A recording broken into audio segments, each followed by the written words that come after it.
L'ouverture façon Marine Le Pen, ça donnait ça en juin dernier.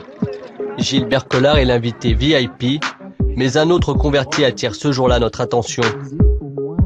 Sur ses boutons de manchette, le symbole de la franc-maçonnerie, le compas du grand architecte. Et ce que je veux vous dire aujourd'hui, c'est que chez vous, aujourd'hui, c'est chez moi. Jean-Marie Le Pen a quand même, depuis longtemps, eu raison avant beaucoup d'autres gens. Aujourd'hui, la droite nationale, c'est la droite tout court. Un franc-maçon applaudi par des frontistes, la scène est étonnante. Surtout quand on se souvient des sorties virulentes de Jean-Marie Le Pen depuis 30 ans.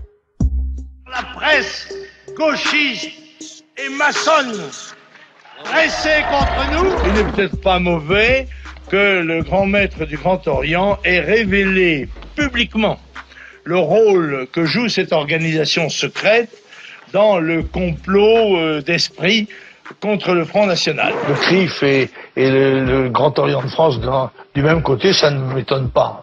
Je dirais même que ça me rassure.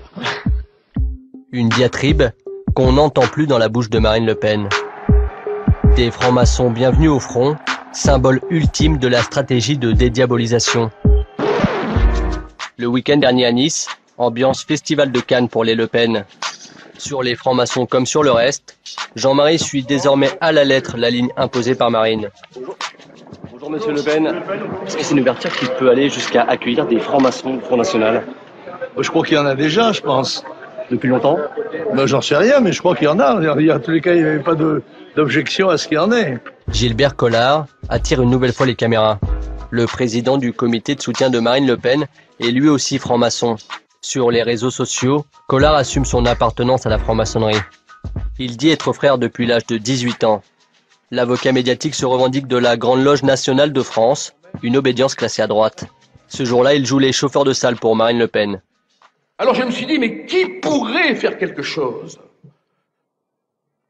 Oh, je vais le dire, hein, tant pis. Hein. Qui aura les couilles de faire quelque chose?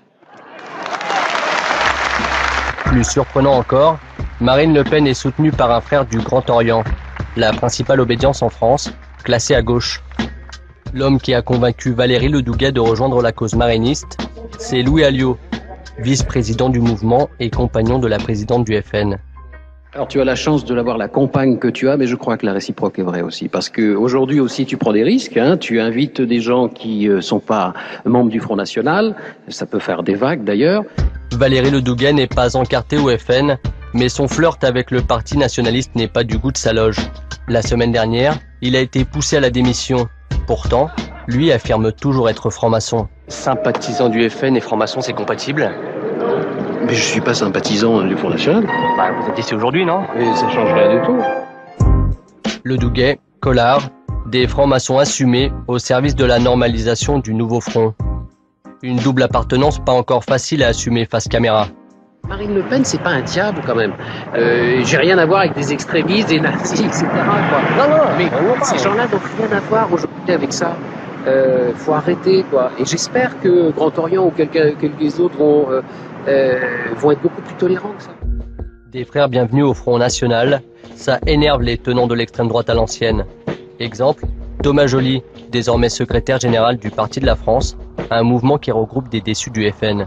Il y a un changement idéologique du Front National, c'est évident, et je pense qu'il y a une influence franc-maçonne dans ce changement idéologique au Front National. Il y avait dans son discours de nouvelle présidente du Front National de forts clins d'œil évidents à la franc-maçonnerie.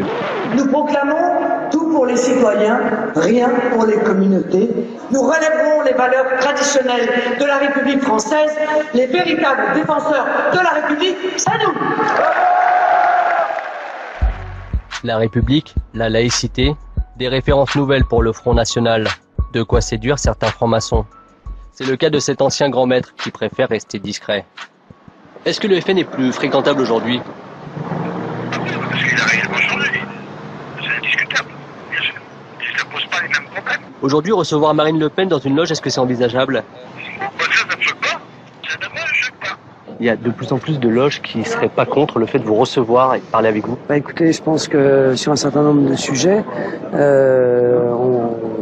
peut effectivement parler de l'avenir de la France, la laïcité notamment.